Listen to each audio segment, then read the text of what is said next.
All right, welcome to the May 17th meeting of the Lifeboat Academy Finance and Legal Guild. And as is our tradition, we start with a little bit of grounding and land acknowledgement. So I will invite us all to start by just taking a deep breath in, and on the exhale, feel the weight of your body pressing into the seat where you are.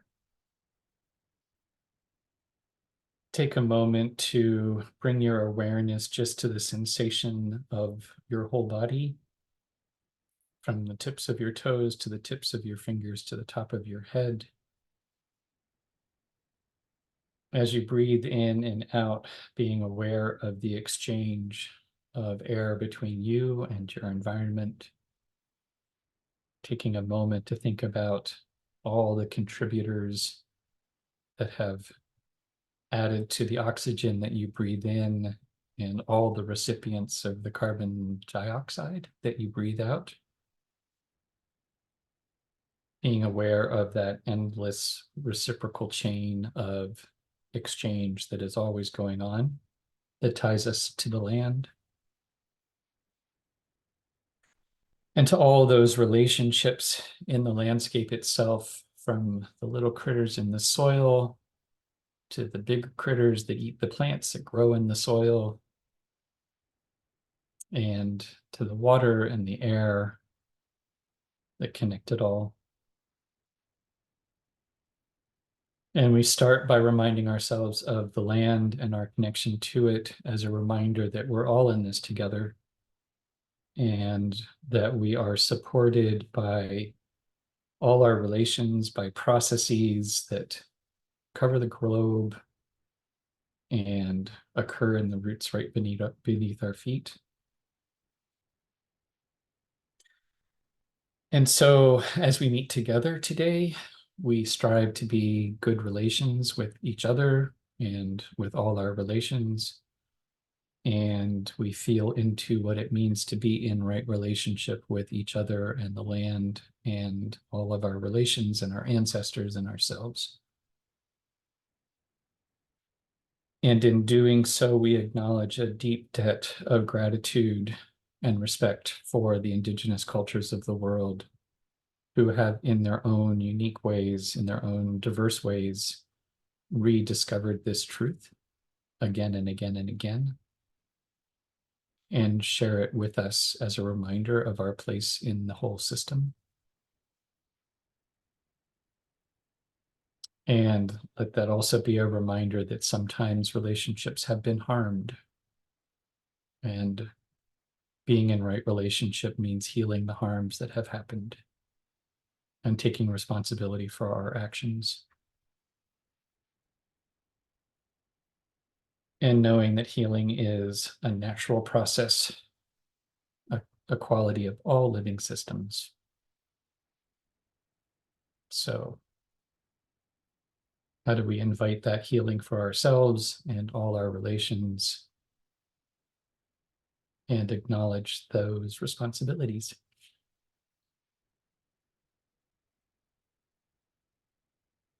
So I invite you to take one more deep cleansing breath, breathing in refreshing, energizing air.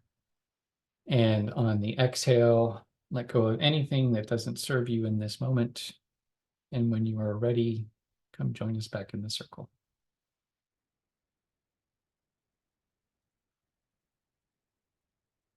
All right. And we have a fairly open agenda, and I will share what we have right now. And of course, we have regrets from a couple of people today who couldn't be here.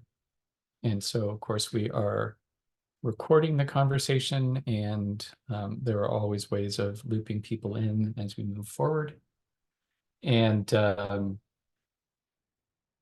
I thought, let's do 2 rounds. Let's actually do a quick check-in, and just to get a sense of where everyone's coming from this morning.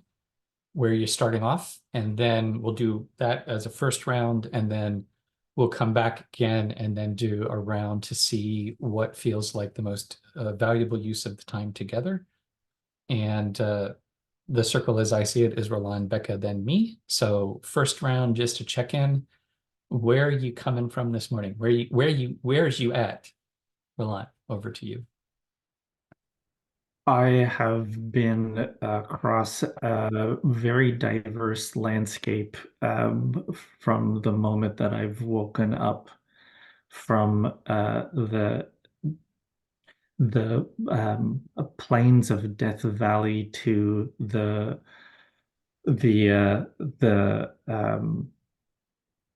all over the place, and I this is an opportunity for me to be able to take stock about where I am now, which reminds me of uh, in my youth when I traveled to South America. I took the train from the coast into the mountains, and it was an overnight. And every time I would fall asleep, and my leg would fall onto the heater next to me and start to burn, and that would wake me up, and I would be in a windswept plain, and then I'd fall asleep, and I'd wake up, and I'd be in the depths of a jungle, and then I'd fall asleep, and I would wake up, and then I would be in the mountains, and I would fall asleep, and I would wake up, and I'd be in a different landscape again. That's how I'm feeling today. Over to Becca. Um, well, there's a huge weekend long series of events at my synagogue that I've been helping organize, and it starts tonight, and I'm feel like I'm not even juggling, I'm swatting at things as they go past, or um and so my attention is very distracted. I was half of your rounding and centering. I was on the phone with the visiting rabbi who's on her way here from Milwaukee, just landed in Milwaukee with her family and rented a car. So I apologize if I'm not as with it as I would like to be. Over to you, Ben. This is why I love the circle process, because I think I too, or I think Roland and I have been on a similar, we've been on different wandering tracks, but through equally diverse landscapes. And and I think that where I am at right now is able to roll with that. I'm able to roll with whatever what we get to today is what we need to get to, and just can't push a rope, and things take time, and farmer and the horse and all of that. So I'm glad to know that I'm among equally distracted people. And I love the image of not juggling but batting, because I have this like I can so relate to that. So yeah. So okay, we've done a quick check-in, and let's go once through and what feels like the most valuable use of our time together today. Over to you, Roland. Well, obviously, talking about the document that we got back from Bill and Elliot, and more specifically, uh, what can we do with it? And because it's the lesser half of the two documents that we sent them, and I saw the exchange with you, Becca, where they're going to be talking about it today. And so it's sort of like, well, what are they going to be talking about? And so yeah, I'm not sure what to do, what to talk about with the document that we got. So there's that, and then there's also uh, how to set time aside to be able to do stuff around this, not only at the meetings, but in between the meetings with the group. Um, yeah. So those are the two things that I would like to look at today. So over to you, Becca. I don't think I have anything to add. That all sounds good. I think we might be able to, it might make sense to read through the document together and discuss our reactions, even though mostly it feels like it's either, yep, no problem, or no can do, or we need to discuss this more. And, but yeah, I think it'd be good to, it could be useful to read through it together. It could also be fine to wait until we get their next communication next week and schedule another time to talk after that. Over to Ben. I'm good with both of these, and I think I'm going to suggest, in terms of process, maybe once around, just sort of a general kind of reaction to the document. I guess, we're kind of getting into it. And then we can go through sort of section by section and see if there's any specifics. I am tempted to provide a quick update on two other projects that are going on in outreach, and actually three other things that are going on in outreach and in heart work, as they might be relevant to what we're talking about. Yeah, I think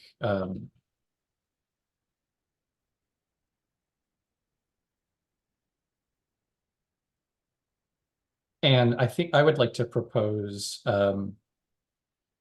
if that sounds reasonable, that I'll start with the update, actually, and then I can hand it back to Roland.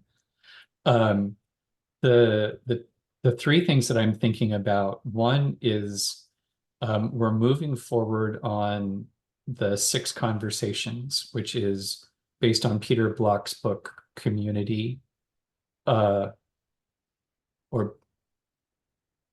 the structure, Community, the Structure of Belonging. And we're now, the Heartwork Guild is looking at something we're calling the Connect the Dots Club, which started off as a book club, and has morphed into Connect the Dots. And the reason that those projects are relevant is that I think that kind of underlying some of the lawyer comments are, and the finance and fundraising in general, is who are we presenting ourselves as to the world? Some of these questions about how we're structuring things, and, are we seeking investors or are we seeking funders? Those kinds of questions a little bit are shaped by how we're presenting ourselves. And I think that the 6 conversations and the Connect the Dots Club both are really building on the idea of the Lifeboat Academy as an academy, as a learning facility, and where it is about, for me, what seems to be coming through is it's sort of, if there was a training facility for lifeboat builders, for the crew of lifeboat building projects around the globe, what would that training facility look like? And that's what we're trying to create. So anyhow, I think that's it's one of these things where they're all the conversation that we're having here and the conversations that are happening on both of those projects seem like they should relate to each other, and like that there's some kind of connection point there. And then the third thing that's happening is a website review, and that is simply that the things that we're talking about here are some of the languaging is going to be useful for updating the website. So just that's kind of a, just so we're aware of the product of our conversations with the lawyers also needs to kind of get, I guess, again, it's still, I guess, all how are we describing ourselves to the outside world. So with that's my update. Open to any questions, and also Roland, if there's anything that you want to add to that update. So over to you, Roland. No, I think that was a great update. And so this round is just a general impression of the markup, the marked up document. Yeah, I think Okay. yeah, and then Becca, if you have any questions, actually, Becca, do you have any questions about the update? No, I have a comment that It, um it relates to the review of the document also, which is that if Lifeboat Academy is primarily an academy, I think we should seriously reconsider being a nonprofit organization, or at least having a nonprofit organization as an arm, because for-profit colleges do not have a good track record. And and I think there's a lot of grant money that for that kind of thing, probably. Mhm. And that is like one of the biggest underlying questions, I think, as I look at the document. Mhm. Mhm. All right, back to you, Roland, then for general thoughts on the document. Well, like I mentioned earlier, uh, this is the contextual document, not the is it Articles of Incorporation? Articles of Incorporation document. And in reading through it, it felt like they had gone from top to bottom and just given impressions as they went through. So doesn't feel like it was a it felt like a first impressions um, exercise because there were things that they were sort of working out further down that related to questions that they had further up.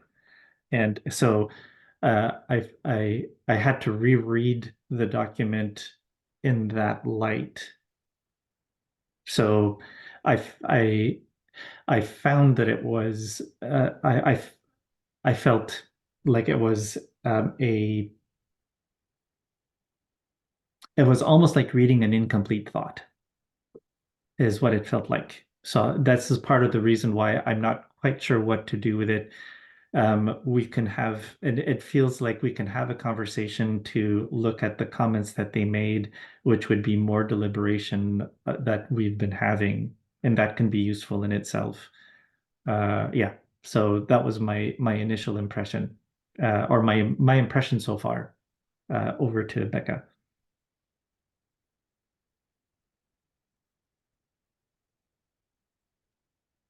Um, sorry, I'm trying to get to my window where I have the document. Yeah, I kind of agree, although I do think that going through it, it's not that long, and so we could, if we want to take the time today, go through it and just like, because there are some things where I think there are sort of core values questions or core like for profit, nonprofit, that it might make sense to try to be on the same page with each other about before we talk to them again, mostly just to save money. And but also, we might not totally understand the implications of those choices without talking to them. So I would be fine with saying, well, let's just, like, a lot of this is a conversation with them, and it's much more efficient to have a conversation talking than trading written materials back 2 weeks, 5 weeks apart. So I'm not sure it's less expensive to try to do it this way. Over to Ben.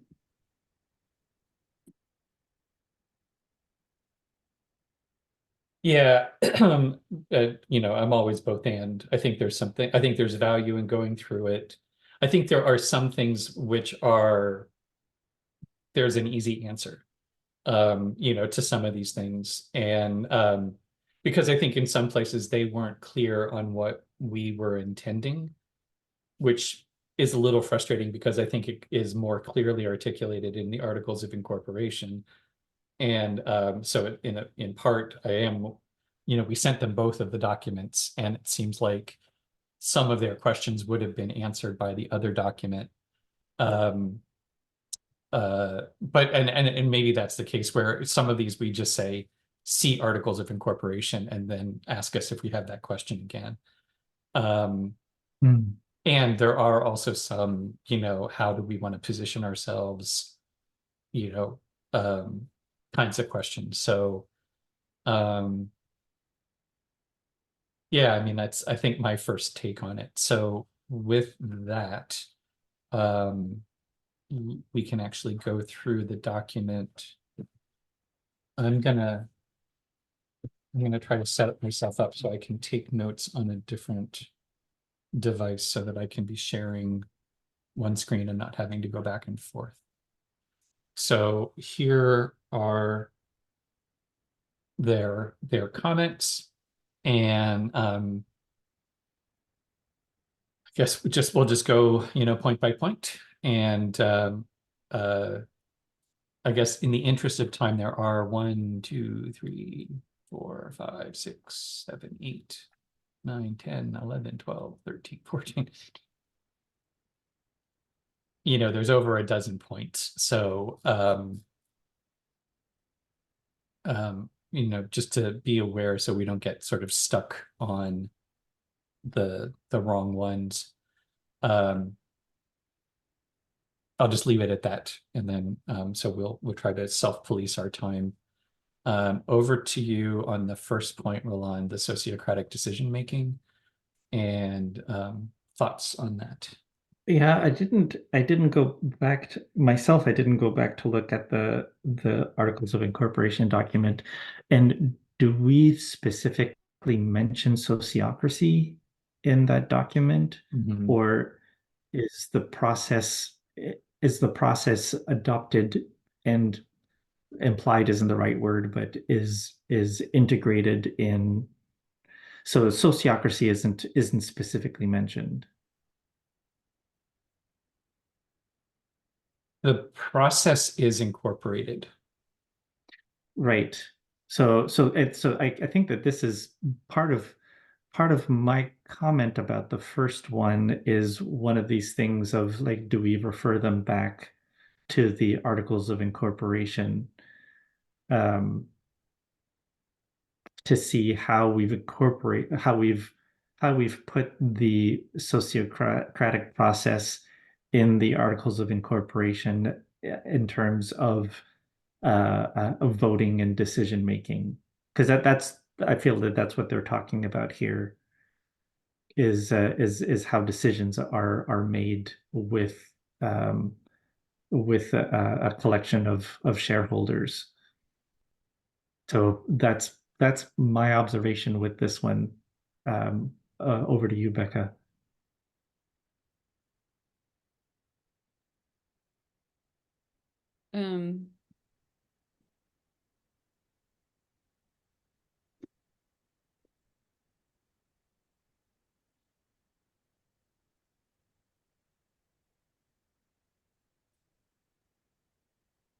Yeah, I think the last part where they say you will want to consider whether standard corporate structuring measures are adequate.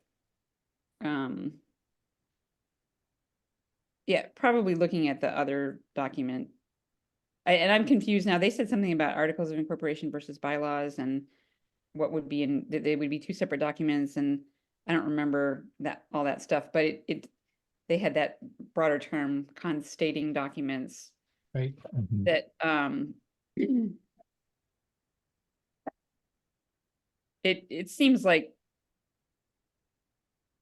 yeah, probably we just need to look at the detailed document with them about this one. Yeah. But in general, it seems like they're saying you can do what you want here.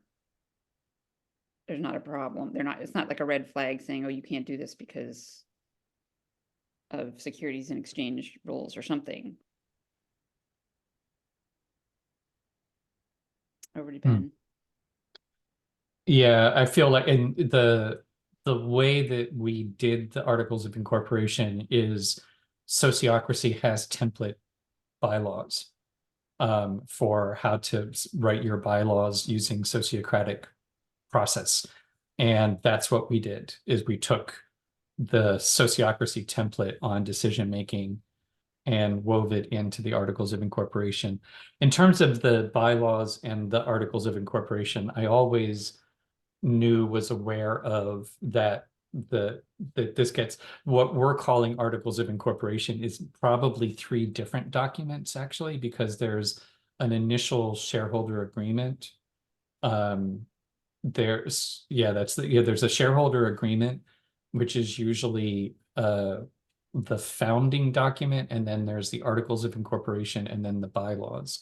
And the bylaws are the most flexible.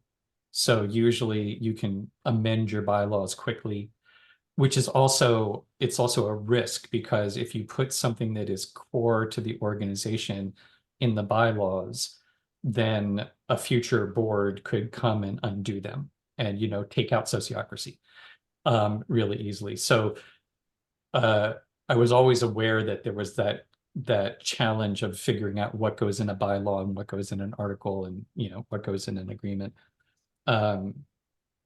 But they all work they are the cons. So I guess we have our draft constating document, or constating document that could get divided into the three ones. The other thought that I had, I kind of read this comment as being actually a warning. Shares are voting or non-voting. That's how it goes. And so you can have some side agreements about how that voting happens, but uh, be careful about sociocracy as a decision-making process. So it could be that some of this stuff gets shifted off into the bylaws. Yeah, I guess I think that's part of the decision, is just, and I don't have a strong impression about if if the if we maintain a healthy culture in the actual operation of the company, then this is irrelevant. And if we don't have a healthy culture, there's hardly anything that you can do in your documents that are going to protect it, you know? So in some ways, it's kind of, we have to, I put a lot of faith and confidence in how we actually do it is more important than the documents themselves. But you want to make sure that you're not setting yourself up, like kind of leaving yourself open to a huge risk. Yeah. So let's just go on then, and we can always come back and, feel free to make comments back up, but just to keep things moving. So the next item is about, we intend the land to be held in perpetuity, and you can't. So thoughts, reactions, Roland, over to you. Yeah, I think I took it more or less like that, and it feels like it would be a bigger conversation around what to do about that. Yeah. And also remembering what the purpose of wanting to do that, what that purpose is, and are there other ways of achieving it? or a close enough so that it essentially it has been achieved. Yeah. Over to you, Becca. Yeah, I'm curious whether you guys have considered a land trust model, which I assume is what they're talking about, stewardship trust. I guess maybe it's slightly different, but and kind of what it seems like there's centering the land and sustainable living on the land is one big goal, and there's also a big goal of um, farmers' well-being and being able to have equity or um, sustainability of the labor and of the relationship to the land. And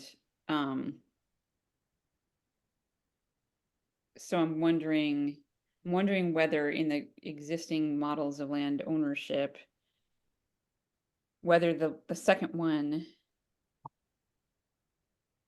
farmers' relationship to land, could be served with a land trust plus a lifetime lease or some agreement or something, the way people do with land trusts. And that I'm disappointed to learn that they recommend a different lawyer for that, but it might be worth, anyway, I'm curious whether you've thought about all that and what you think about it. Over to Ben.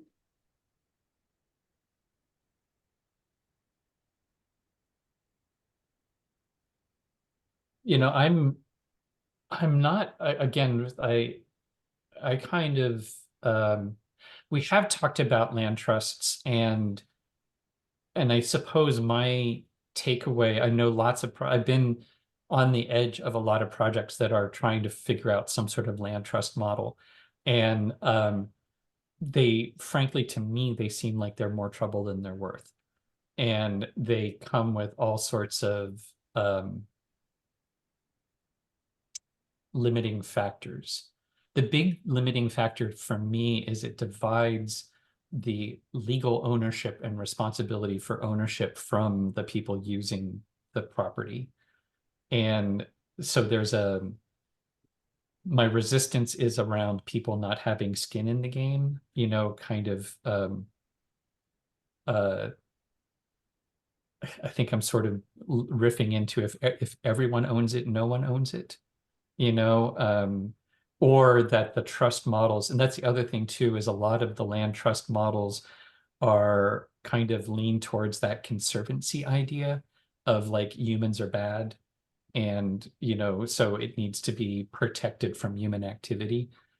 Um, my what I one resource that we didn't draw on that I think may be interesting here is have people tried to set up a legal commons, a land-based commons. Um, and I know that there are a couple networks out there that are all about commoning and reclaiming the commons. So, can we pull something from what they're doing? I don't, as one of the potential farmer caretakers, it isn't necessarily that I want to cash out I want the equity so I can cash out, but I do want to, hmm, my intention for the people involved in the project beyond me is that they actually feel a sense of ownership. Like we own part of the commons. And I'm not overly fussed that we can't guarantee that it's held in perpetuity. It's sort of, again, it's in that same, if it's a viable project, then we wouldn't lose the land. We would never let it go. And so we don't need to have that necessarily legislated into it. So for me, I think we can hold it in perpetuity without legally setting it aside as a kind of in perpetuity thing. But Yeah, and I think I wish Heather were here for that because I know Heather has a lot more thought on, has done a lot more thinking around trust models and ownership models and things like that. So, moving on to the next point, the 10-year experiment. Um,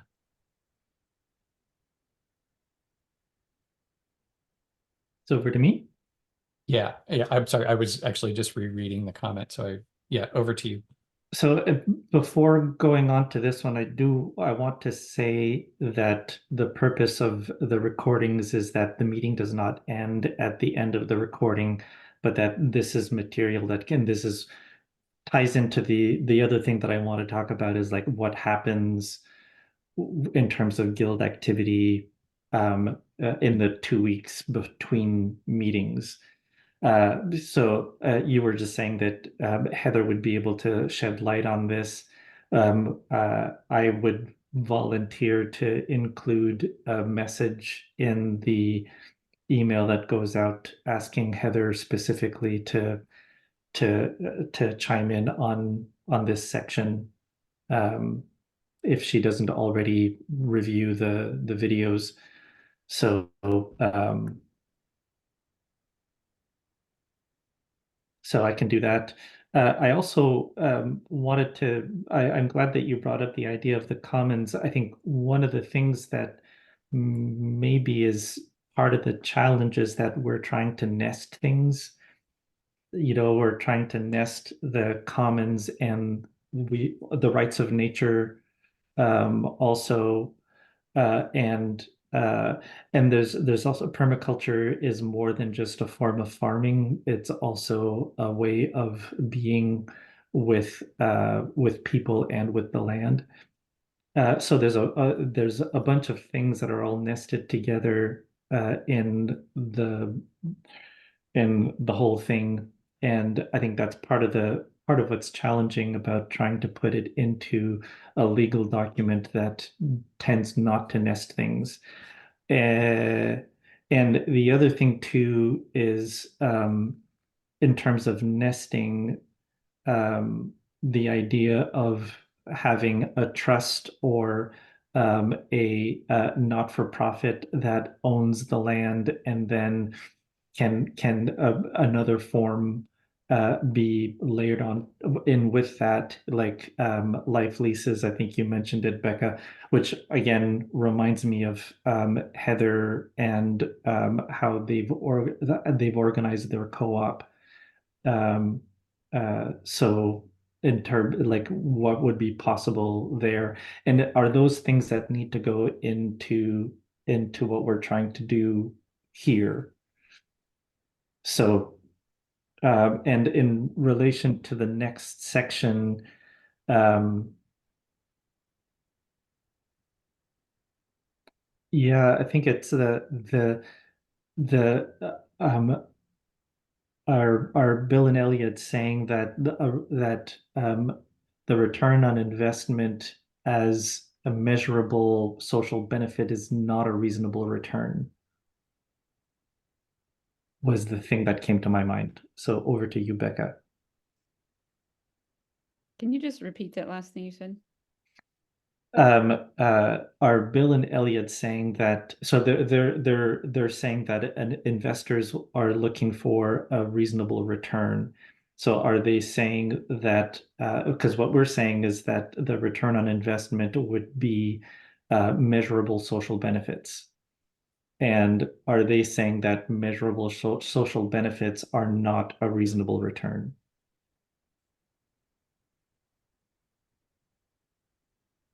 Thank you.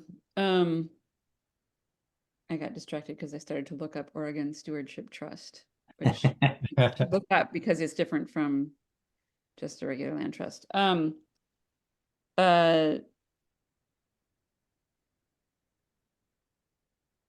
yeah, I mean, I don't know what they're thinking, Bill and Elliot, but I do think that the less we talk about for profit, the less clear it is why we're not going with a not for profit. And I know that Ben, you have a certain perspective on nonprofits not being able to be social enterprisey enough, but I think it's a question of what's the best. No existing structure is going to be perfect, and so what's the one that we have to tweak the least? And in any case, the culture of how we actually practice what we do is going to be more, as you said, more powerful than in many cases than the legal structure. So I I think whether we're pushing a for-profit model in a social benefit direction or we're pushing a nonprofit model in a social enterprise direction, maybe it may just be a matter of taste.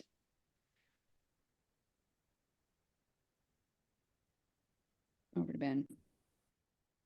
I think that he's taking a bathroom break, so he's So I'm going to he'll keep be that he'll be stewardship. back soon. I did see that that you shared that. There's also, yeah. That's on the commons one, but then after that, I started looking up stewardship trusts. The newest thing in the world of trusts is a stewardship trust, a special type of purpose trust that's intended to hold an operating business in perpetuity. So the in perpetuity thing is that, so that's a business in perpetuity. Does that include actual physical property? Because I feel like that's what they were talking about. Common examples of purpose trusts are a pet trust or a trust that preserves cemetery lots, grave sites, and monuments. A purpose trust is a more general category.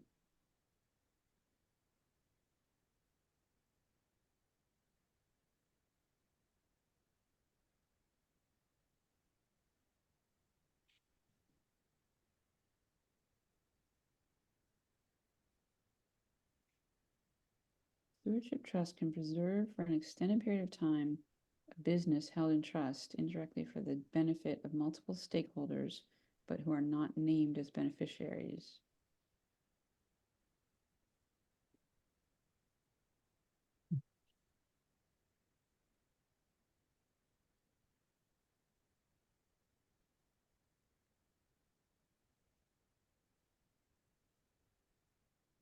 So while you were away, Ben, uh, Becca brought up the is social enterprise the right format, or is it not profit or something else, I suppose. Or a hybrid. Mhm. And That this is is the question. and I guess that's sort of what I was wondering when I'm talking about nesting things. It's I guess it's a hybrid. Like, can there be an and this is my understanding of how Heather and her group have organized things for themselves, that there is an organization that holds the land. Could that be the not for profit? And that the landholder then leases to social enterprises or uh yeah. And I Where can, are we in terms of circle? sorry, it's over to you. Um, I mean, this is all, and I think that bringing up the nesting, it's we are trying to straddle. I was thinking about, um, in one sense, the legal structure that how do I want to say this? We should pitch the legal structure that is easiest to get us across the goal line, you know? What we are trying to do is a little like this and a little like that. So it's a little bit like a worker-owned cooperative. It's a little bit like a land trust. It's a little bit like an educational nonprofit. It's a little bit like a commons. It's, you know, it's a little bit like a farm. It's kind of like a social enterprise. And so it could be any one of those things, right? Like, I mean, legally, we don't need it to be, we don't need them to invent a new category that perfectly fits us. So the question is, which of those, and I guess the challenge is each of them come with benefits and liabilities. And so like, and one of the problems with the hybrid model of having it's basically the classic social enterprise model of you have a nonprofit and a for-profit, and they have a relationship to each other, and they have a very poor track record. And the track record, it's very hard to manage the competing demands of the for-profit and the nonprofit. And that has often, like I know of one in Vancouver, it was it's basically a society that used to put on holiday events, these big blowout community events like the Halloween thing on Commercial. And they did this enterprising nonprofit model where they thought, well, we can do corporate events as a way of making money that will pay for the community events. Well, but then they got so busy doing the corporate events that they didn't really have anybody left to do the community events, and they were kind of making it go with the corporate stuff, but not really making a lot of profit. So they had to put more energy into making more profit so that they could do the community events. And, you know, the whole thing imploded and they couldn't do the community events anymore. And I know that that's not an unusual occurrence there. So, you know, and likewise with the nonprofit, it's really easy for nonprofits to get into trouble if they start making money. You know, if they're actually offering services that are generating positive revenue, then they can get into trouble. So, you know, by being a nonprofit that actually has some sort of value generating activities that you want to get compensated for, that's the challenge there. So, you know, and likewise, you know, the B Corp has the advantage of making the social benefits actually part of, you know, that's um, I would say that in response to Bill and Elliot question of, is positive social benefit a reasonable return on investment? Well, if you're investing in a B Corp, yes, it is. If you're investing in anything else, no, it's not. You know, so I think this is, and ultimately, I think there is kind of be, you know, aim, act, reflect. What's the best thing we think that will, you know, what's the most generous container that will that we can pour this into that's not going to significantly limit it. But they're all, I mean, that's the thing, is all of these are going to be, one form has one advantage and a downside. And then a different form has the opposite advantage, but a different downside. So, you know, this is, in some sense, I kind of feel like pick one and do it. You know, like, and it's almost like we could throw a dart. You know, we could put the 5 options up on a dartboard, throw a dart and say, let's make that work. And we probably could. And, you know, through a combination of creative bylaws and, one thing to do is to keep your articles of incorporation absolutely lean, where your articles of incorporation say, we are creating an entity and the entity will be driven by its board of directors. And then you make sure that your board of directors are the right people, and your bylaws and your policy take care of everything else. And, you know, then you don't really need a lawyer, actually. But anyhow, that's a little bit, that's why I think this is crazy making, because there's not going to be, in my from my perspective, there's no right answer. There's no answer that's just going to be fit. And then I think there's the question of how much do we want to try to nest into the legal structure of it. But Actually, this brings me back to, I think the key point here is we need investors, or we need funders, or we need people who are going to show up with money to be able to make the land available. So we need to figure out the form that is going to match with their intent and provide us with the legal protection that they don't then come in and try to be what do you call them, venture capitalist with the project. Like that's feels like the key to me, and I have no idea what that is.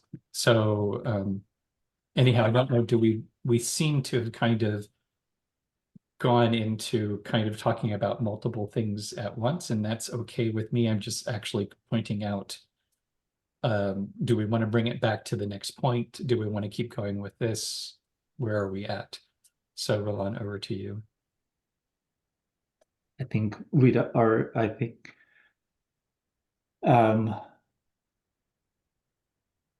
know that it will be inevitable that things start to go outwards, and that the potential for deeper conversations around things is there. I think it might be just trying to be aware of which ones of these things need to go in.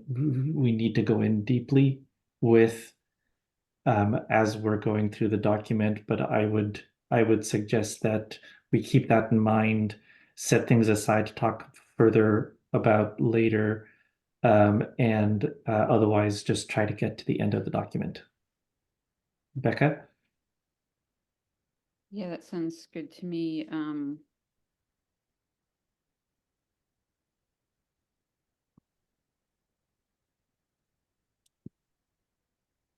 Yeah, it seems like it would be nice to have like another layer of annotation of this document that could help us in our conversation with the lawyers, like what do we think the key question, either see articles, see our other document, or a summary of what we just said for this one of like, we understand there are trade-offs between for-profit and nonprofit models and are looking for the most generous container. And it may depend partly on the conversations with Joey's people, and if there's any update on that, might be nice to hear it, but There isn't at this point. okay, so I would say let's keep going and try to, as we leave each bullet point, so we don't have to redo this thinking, try to come up with what's the summary of our conversation about it. And I am taking notes in Asana, so some of these points are getting captured, but including that, we should probably summarize that into the document.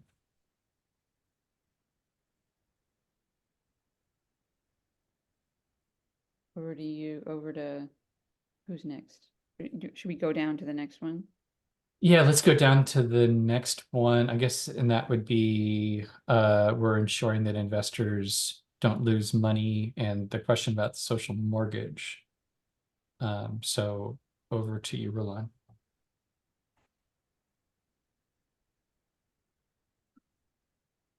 Yeah, this is where it would be good to look at the larger document to see what we have there.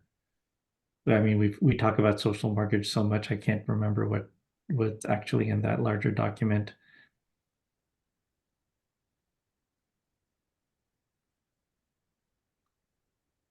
Yeah, and especially the question about the interest-free loan secured against title.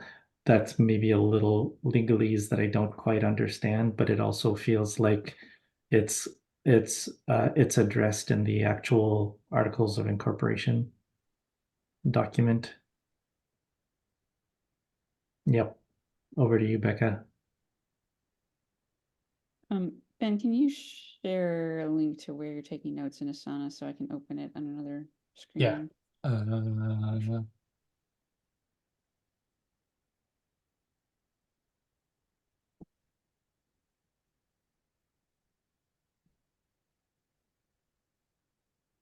There you go. Thank you. Um, yeah, I mean, I've read what you guys have said about social mortgage numerous times, and I am never clear about what it means. So I think even if they have read it, I'm not sure that they're gonna know for sure, but it did seem to me that they, um, when they said, are these essentially an interest-free loan secured against title, that starts to make sense to me. I don't know if that's what you, or if that fits with what you're thinking about it. If it is, I think we should say so. Yes, that's what it is. Or no, that's not what it is. See Mhm. such and such place or not. Okay. Mhm. And over to you. Yeah, I mean, I think this is also one of those things where the legal form of it is in essence, how do I want it? So it could easily be an interest-free loan secured against title. Um, I had always envisioned them as actually being the shareholder, basically the bank of shareholders. And I had just a very um, maybe overly simplistic understanding, but if there's 1,600 shares, then the mortgage holder holds the shares and sells them back. You pay off the mortgage by them selling back their shares. And which I just thought, that added in my mind, it added some ease. Well, first of all, I think it's a lot harder to give somebody or to get somebody to give you an interest-free loan. And there were the questions, Becca, that you brought up around if it's a loan, then it has to charge interest, or all of a sudden all of these other rules apply. So that's why it was looking for a way around the problem of an interest-free loan. Um, and maybe there are other ways of working around that. But the the the basic concept is that the one of the main fatal flaws in our current economic system is charging people mortgage interest, because that means rather than the land simply existing and being useful, you have to pay somebody over and above the value of the land. You have to pay somebody for the right to even occupy it, and that puts pressure on that forces an extractive pressure on the land.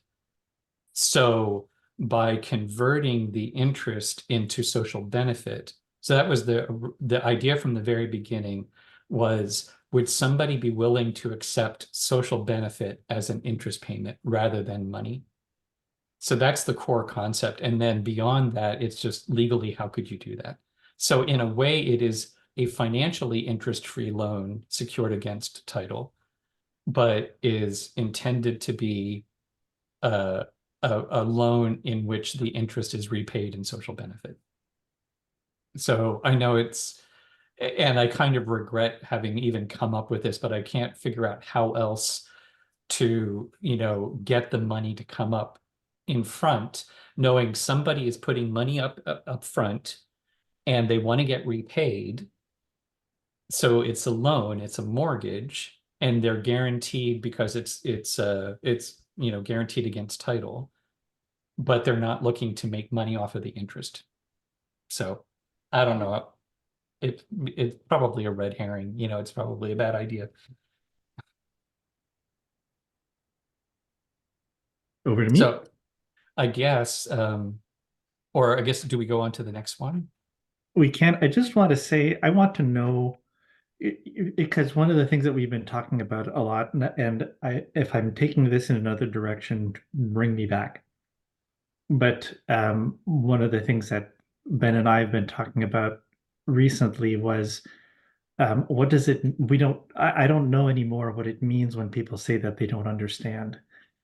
Mm. Because I feel like we explain and we explain and we explain, and we get back, I don't understand. So what would actually be useful is actually sort of what the lawyers are doing is like what their understanding is. So, you know, if in reading the social mortgage, is there any of it that makes any sense, or what parts of it do make sense, or what are the questions, or because yeah, because I feel like we keep explaining, but that we're not actually explaining anything because we don't actually know what the questions are.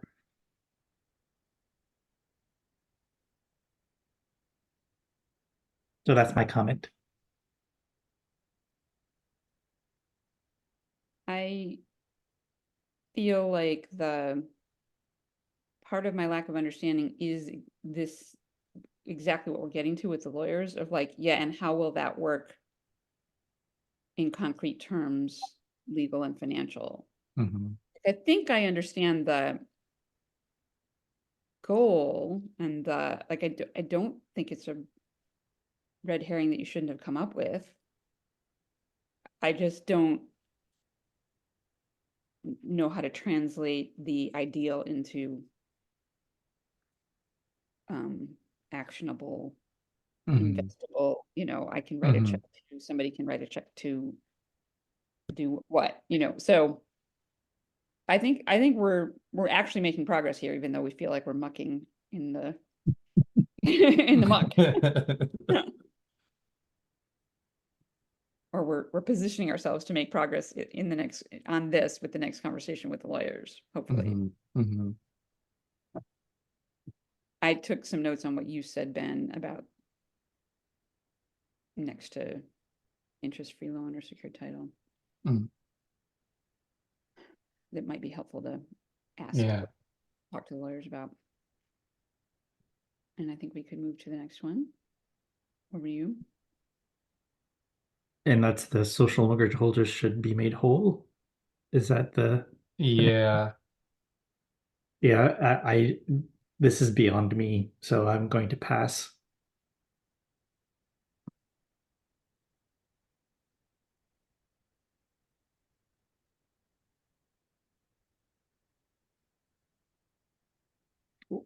Or I guess I should say I need someone to explain what that means for me to be able to have an opinion about it.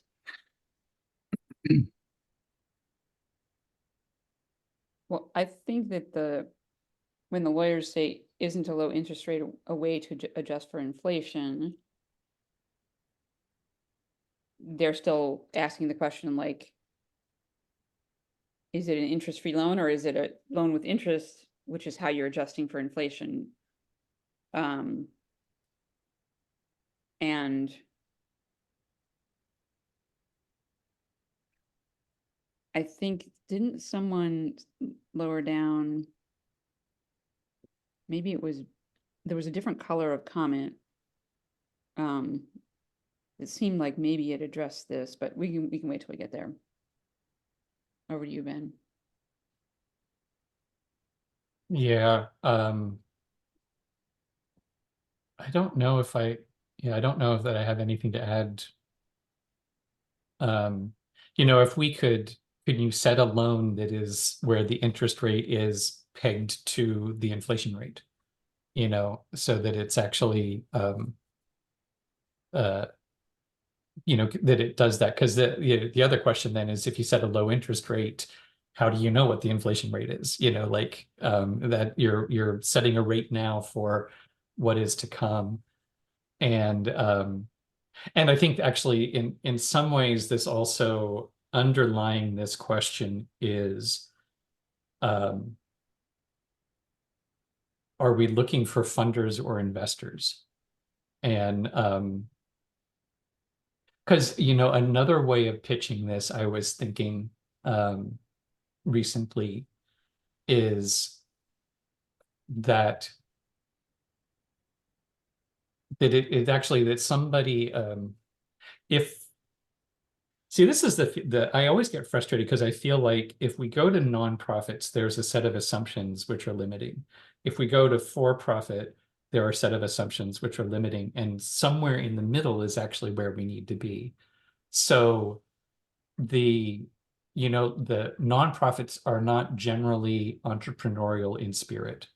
And one of the things that I think is of value to this project is it isn't a charity. It isn't saying we need other people to take care of everything. It's just saying we need basic resources from which we can be a productive part of the economy.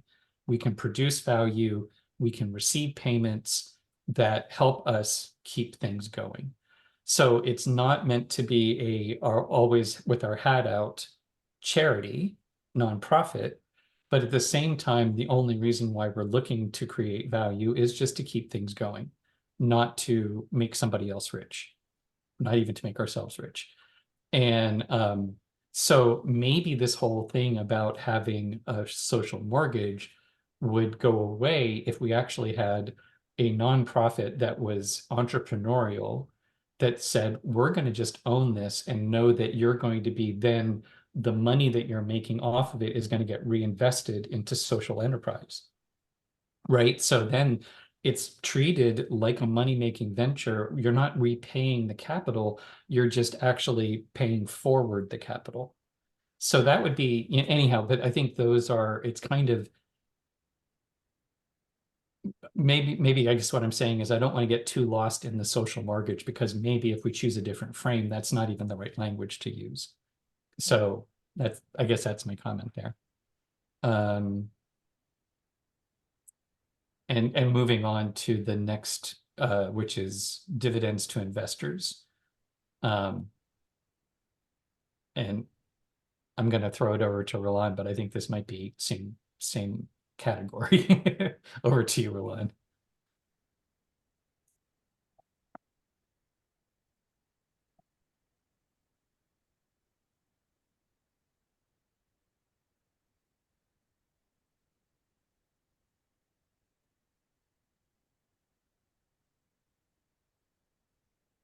Well, they're just saying yes. So I'm good. Over to Becca.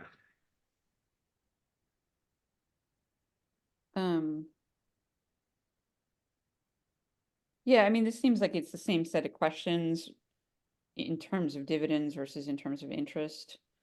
And I was glad to see, I don't know if it was Bill that added this underlined comment. You could structure dividends in a way to declare but not distribute them that would incrementally increase the value of the shares in a more controlled fashion. It seems like it sounds equivalent to interest that accrues but is reinvested. And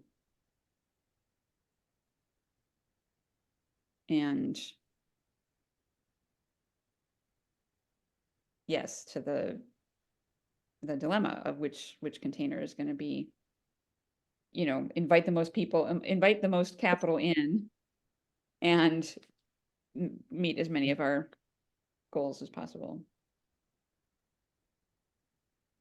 Over to Ben.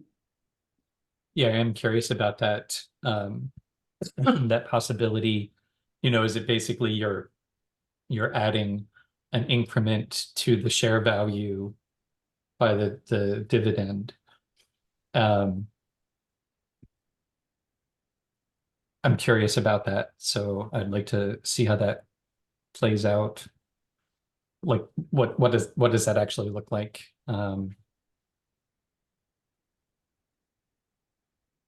Oh, and actually, just as a clarification, I had always intended that there would be principal payments throughout the 10 years.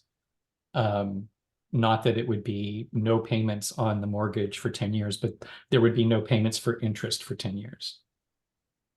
Right, there would be payments against capital throughout the 10-year period. But there wouldn't be interest on top of that. So it's anyhow.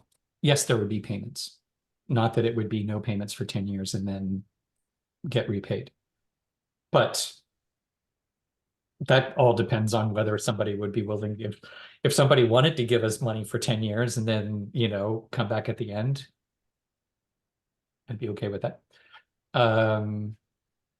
All right, so can we skip down then to the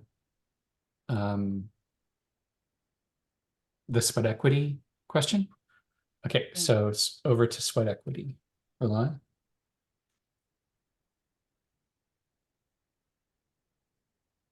Similar to an ESOP.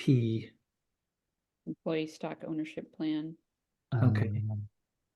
So for me, the history behind sweat equity is based in real history on Pender. So that's how I've been thinking about it. There's the which is what is currently the largest farm on the island was owned by a man who got that property because he worked for somebody else on the island for X number of years, and the his payment was that property. So I don't know about ESOPs or any of this other stuff, but that's what it's based on. So if that was possible then, is something similar possible now? Becca. Yeah, I mean, I've heard of ESOPs like 30 years ago and I haven't followed them, but it seems worth exploring if there's a legal structure and it fits within the other legal structure that we want. Mhm. Over to Ben. Yeah, that's how I'd always seen. I didn't know an ESOP. But that was always how I envisioned it, is that um, basically their compensation is profit sharing. So profit sharing based on number of hours contributed, and then anybody could convert a percentage of their compensation to shares. So it sounds exactly like, is it employee stock option or stock ownership? I thought it was ownership, but I don't Okay. know. Maybe it's both. I'm not sure. So I think this sounds cool. Yeah, I think that's probably exactly what we're talking about in the sweat equity. And to to muddy the waters more, what I basically thought is that the social mortgage holder would have basically the chest of stocks to be sold to the farmers. So farmers would earn a certain amount of money in a year, decide how much of that money they wanted to earn to turn into shares, would go to the social mortgage holder and say, I would like 10 shares, please. Here's my check. And that's so basically you would be paying back the mortgage as the farmers were earning the equity. So I'm good with that. Or that it seems exciting that's a thing. It seems like that might be one area where we can just plug into it and say, yes, that. Let's do that. If we know how that works. All right, coming back to some, and I will say for all of these specific items at the end, they only went in there because we had that matrix of, co-ops can do this, corporations can do this, nonprofits can do this, and there were these elements. And so a lot of this was just sort of check off the box. We don't care, we do care.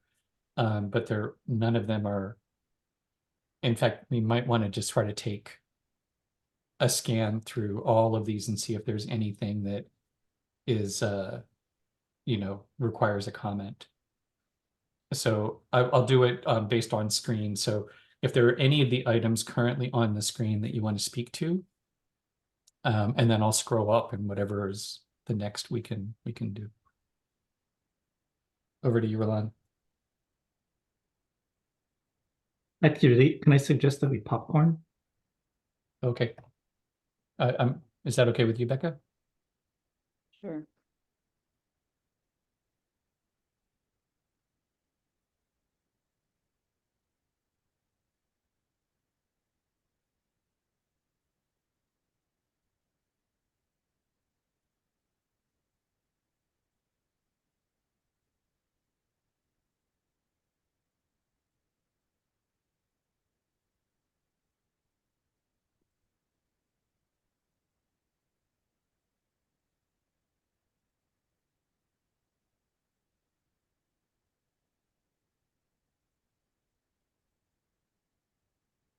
I don't understand the thing about patronage and cooperatives, but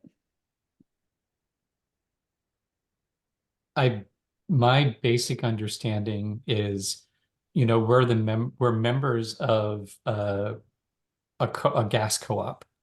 So every time we buy a liter of gas, we get a 4-cent return. At the end of the year, they give us a check. So the price is actually the retail price is the same as all of the other gas stations. At the end of the year, we get a check back for a small amount of what we spend at the co-op. So it's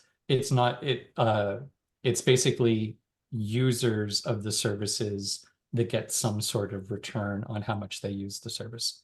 only if we're structured as a cooperative. Yes, right. That's only available for cooperatives. So is it likewise for the no limits on income sources that they specify that corporate entities don't need to create limits? Does that mean that that it's different for cooperatives? And nonprofits. Nonprofits have fairly strict limits on where their income can come from. Yeah, that I knew. I didn't know that for cooperatives. Some co-ops have limits on where their income can come from. Okay. Community services co-ops, I believe, have some limits on the kinds of things that they can do for money. And it's this basic continuum. It's what you trade for nonprofitness, for sort of a special tax position is greater limits on what you can do. So if you're for profit, they basically say, do whatever you want and pay us the money, pay us around your profit. But and that's where the community services co-op is a lot like a nonprofit.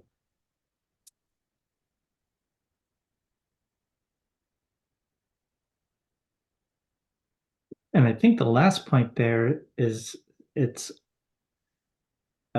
it's about not making a profit off of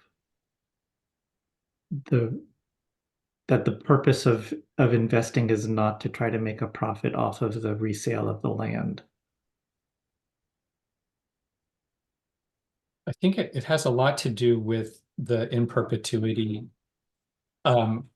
So we had this conversation recognizing that we knew from the very beginning that we couldn't legally hold the land in perpetuity. So the question becomes, and again, this is based on if we're a nonprofit and we buy land as part of the nonprofit, then when we sell the land, we can only sell it to a nonprofit. We can't sell the land to the highest bidder. If we are a corporation, without any sort of regulation, if we didn't only sell the land to the highest bidder, we could actually be sued by shareholders because we're not maximizing their return. So the in between is you can put limitations. For example, we could say we will only sell the company and the board of directors. You can only limit the hands of the board of directors. I think that the board of directors could only sell the land to regenerative farmers. And it has some legal weight, but it's not ironclad. But what that would mean is that the investors would have to be willing to take less than the fullest market value of the distribution of the assets. So that's what we're talking about. In terms of a limited lock, it is saying we'd still sell the property, we would still expect to make most of the money back, but we wouldn't sell it to somebody who is going to come in and clear cut it and, Right. you know, turn it Okay. into a big mansion. That's Right. all. And it sounds like they're saying that this can be built into the articles or the bylaws. Hmm. So that's good. Yeah. Yep. And I think that is what we talked about, is just putting in a condition that if we needed to sell the property, we would sell to aligned purposes, you know, regenerative farming. And we could even just say, you know, can only be sold. Now, of course, the problem is that there is no way of ensuring that the person who buys it and says they're going to be a regenerative farmer won't turn around and sell it to the developer. Like, you know, there's no way of it holding them accountable to what they say. But it would still, it could be there. And there is a risk of scaring away investors if it looks like it's too restrictive, then there's no way to get the principal back out. Mhm. Yeah. So the loan secured with title becomes Less valuable. less secure. Yeah. Mhm. Is like why a co-housing community in Wisconsin can't restrict in any way in the articles of homeowners agreement how a condo is resold, because the bank won't give us a mortgage, won't give new buyers a mortgage if there's any restriction on Mhm. who they can sell it to, Exactly. Yeah. which is actually problematic for the goals of living cooperatively, and because then anybody can buy in and they don't necessarily actually agree to the shared values. Yeah. Yeah. And then it turns into an apartment. Yeah. Right. Well, okay. So we've gotten to the end of the document, and yeah, actually that's pretty impressive given the the conversation, etc. So I guess last thoughts, do we want to do just like one more round, just to like any last thoughts you have? We can also, I guess, also next steps, like what do we want to do? One next step that we've talked about is I'm going to say incorporating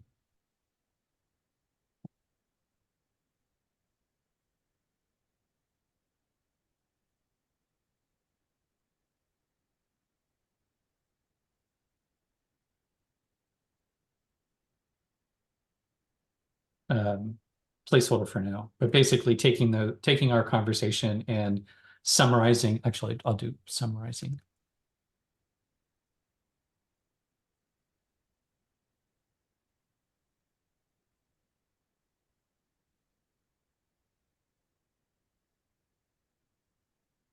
And yeah, so let's just go once through the circle, and any last thoughts or next steps.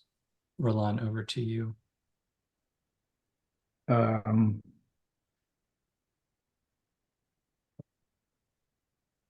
that all seems good to me. Over to Becca.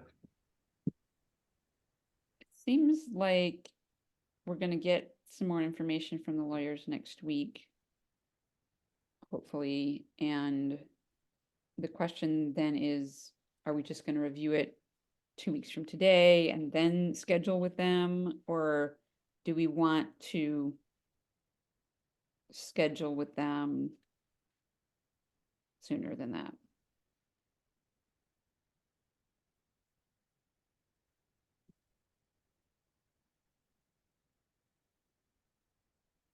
Or do we want to invite them to our next meeting?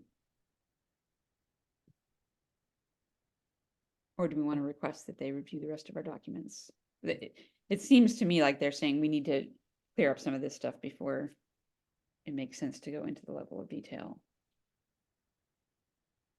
but maybe we should say, no, we want you to review, we really want your feedback on the rest of it.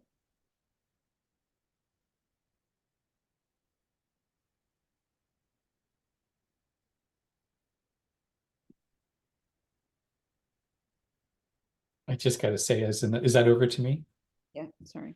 Um, uh, I do wonder where all the time went. These comments do not seem like um, there was much research other than kind of reading it and putting the comments on.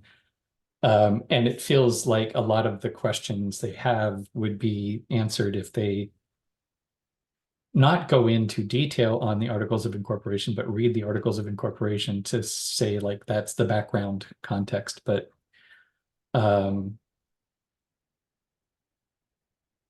yeah. So did they indicate whether they just haven't even looked at the other document yet? I could look at the detailed invoice once I find it. It included what they did, and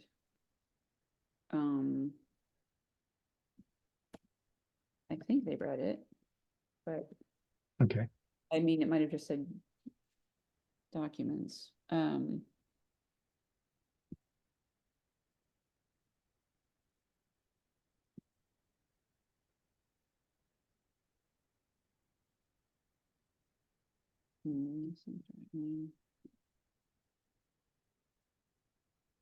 I feel like it's sort of, I can't answer the question about do we want to invite them to the next meeting um, until we get the other comments.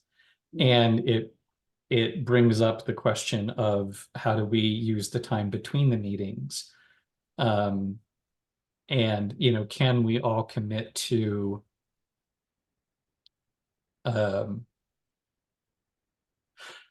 I'm going to make a proposal just so we have something to discuss. Can we all commit, those of us who are here and those of us who aren't, to reviewing the feedback from the lawyers and responding to the guild with understood, let's invite them to the meeting, or no, I'd like to talk this through at the meeting, or can we talk this through before the meeting? Sort of three options. And so when we get that, we can all just don't have to have a fully formed response, but based on your first read, can we invite the lawyers to our next meeting, or do we need the time at the next meeting to talk it through? There, that's my rough proposal. Over to you, Roland. Yeah, and how much of this can we work out before the next meeting, sort of in between the meetings? Because and part of it is that there is the issue that especially with the lawyers, time is money. So how much can we work out and have prepared before inviting them to a meeting? Um, and uh, and then and it really is an honest question. What is reasonable to ask of guild members to put aside in between meetings to be able to work on stuff having to do with the finance and legal? And in part it's useful for me too to know, okay, in terms of all of the things that I have to do in my life, if I know like there's a minimum amount that I am agreeing to set aside to work on this thing, is that a helpful thing to do? And is that a reasonable thing to ask? So over to Becca. And this is kind of weird too, because I feel like there are other members of the guild and I'm asking it without them being here, and yet I'm trying to remember that the whole idea with the video is that they are here, but just are commenting at a different space and time. So over to Becca. I pulled up the invoice from last time, and it included uh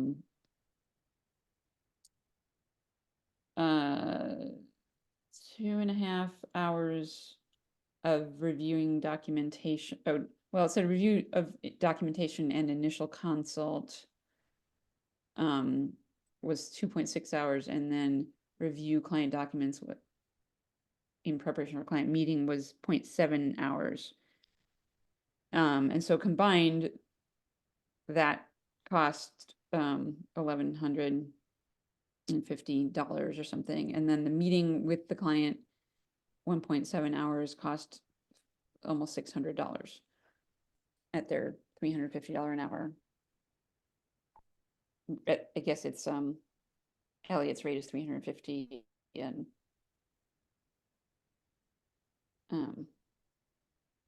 they charge more when they're talking to each other. I don't know. Anyway, it's a little confusing, but their half-hour consult with each other cost us over $100. So, or third of an hour. So yeah, it's pricey. It's Yeah. pricey. Just makes, and you know what? I know that that's not at the high end of legal fees. That's just, you know, I don't know if knowing what I know now, would I have made different choices, career choices? I don't know.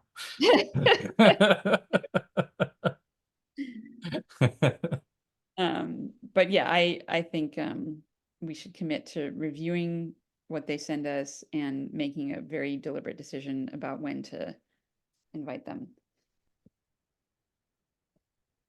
Next.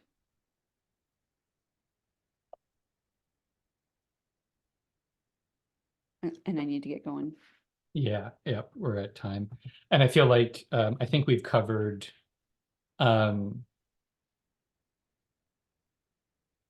yeah, I mean, we kind of touched into setting time aside, and I feel like that's kind of be maybe a comment that or a question that we come back to again. So I guess just to wrap up then, so we'll put the video up, we'll send out notes, and that'll give everyone else who hasn't been here a chance to chime in. And then our next steps, I will take on incorporating the comments into the document and connecting with Brad Smith. And then Becca, when you get the feedback, you can forward it to everybody. And is that? Yeah, hopefully it won't Okay. just be, if it's just me, I'll forward it. Okay. Yep. All right. So then just wrapping up, is there anything else? You had a three asking all guild members to, when after we review it, say Mhm. A, let's invite them to the next meeting. B, we need to discuss it. And what was the C? I don't remember what the third one was. We need to maybe do something before the Oh, meeting. meet sooner. Yeah.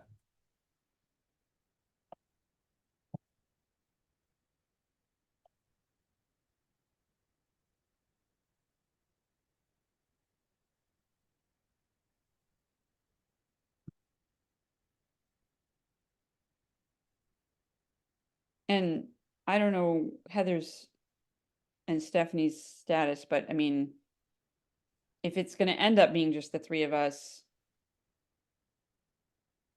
in this back and forth with the lawyers, then it might be easier to schedule. But I mean, I'm obviously better to have more feedback from Heather and Stephanie also, and Barbara if she's available. And just I don't think I mentioned it at the beginning. Steph did send regrets that she had something a conflict with her schedule for this. So, yeah. Yeah, she had a workshop that she needed to do today, I think. Yep. All right. Thank you. We good to go? All righty. Oh, fun. Lawyers. Dealing with legal things. What could be better?